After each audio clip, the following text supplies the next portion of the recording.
Hi, share ko lang yung application journey ko sa Canada. Bali, isa po akong open work permit, tapos yung boyfriend ko naman is close work permit.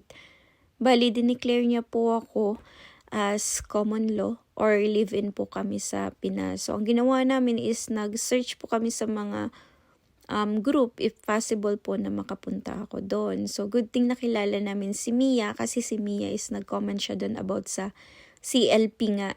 May nagtanong kasi doon. So, after nun, nag-reply naman si Mia sa amin, tas in-explain niya yung sa mga proof of funds, sa mga tanong ko.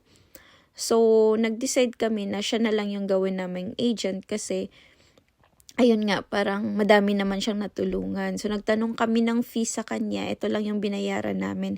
Hindi lang po ako sure kung nag-update na siya ng processing fee, pero yan lang po yung binayaran namin. So, na-decide namin na bayaran na siya, para makapag-start na kaming mag-send ng application kasi kompleto naman na yung documents namin. Ayun, tas nag-send si Mia sa amin ng video na na-upload niya na yung mga documents namin and nag-start na siyang i-process yung application namin sa GCKey.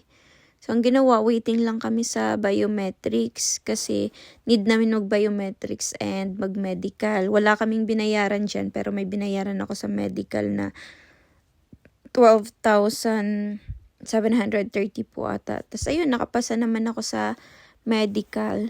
So, ang ginawa namin, waiting ulit kami sa information. Tapos, ito yung masaklap kasi hiningan kami ng additional documents which is work permit. Wala pa yung boyfriend ko nun kasi nasa Pinas pa siya.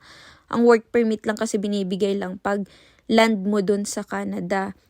So, ang ginawa namin is gumawa kami ng letter para parang i-explain na bakit wala kaming ganong document. So, ang ginawa namin, nag-create kami ng letter and explain namin bakit wala pa siyang work permit. Tapos, in-attach namin lahat ng mga possible documents para ma-convince nga si officer na pagdating ng boyfriend ko sa Canada, meron siya magiging work. So, sobrang kabado namin yan kasi syempre, 50-50 na lang yung chance namin, hindi na talaga 100% kasi nga naghingi ng additional documents. Good thing naman, after 6 weeks is na-approve naman yung visa ko. So, sobrang happy lang kasi syempre yung boyfriend ko nasa Pinas pa, hindi pa siya nakaalis ng Canada. Tapos approve na yung visa ko. So, sobrang grateful talaga niyan. So, after nun, tas kukunin ko na yung passport ko. Ang saya lang.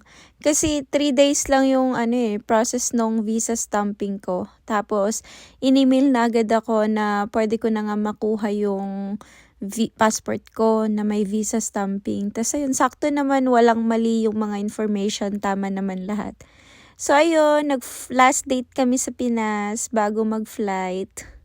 Tapos, nagsimba kami sa Baclaran Church kasi syempre, sobrang grateful namin and thankful kay God sa lahat ng blessings. Ayun nga, bebenta na namin yung motor namin after 6 years. Nakakalungkot. Pero ito na yung time na flight namin. Yung boyfriend ko pa Canada na siya niyan. Tapos ako, uwi akong probinsya magbabakasyon. Hindi muna kami nagsabay. So, wala pa akong ticket niyan pa Canada. Kailangan niya munang ma-familiarize tsaka mag-settle muna siya dun sa Canada bago ako pumunta. Tapos meeting muna ako with my pinsan, tapos friends. Tapos after 3 months, ayun, nagdespedida na kami. Malungkot pa kasi brown out pa yung time na yan. So, thank you pala sa ate ko, gumastos ng ulam. Tapos, ito na yung time ng flight ko. Bali, babalik na ako sa Manila. Nakakalungkot, pero syempre happy kasi pupunta ka na ng Canada eh. Tapos, after 45 hours na flight, grabe, nakaya ko yun. Nasa Regina na ako. Tapos, nagkita na ulit kami after 3 months. Ang saya lang. Grabe, 3 yung stopover ko niyan. Tas ang hirap kasi 3 bagahe yung dala ko. Ang hirap mag-CR pero at least na-survive ko naman. Tapos, dumating na kami sa bahay. Tapos, 2 araw lang yung pahinga ko. Nag-apply na agad kami ng work.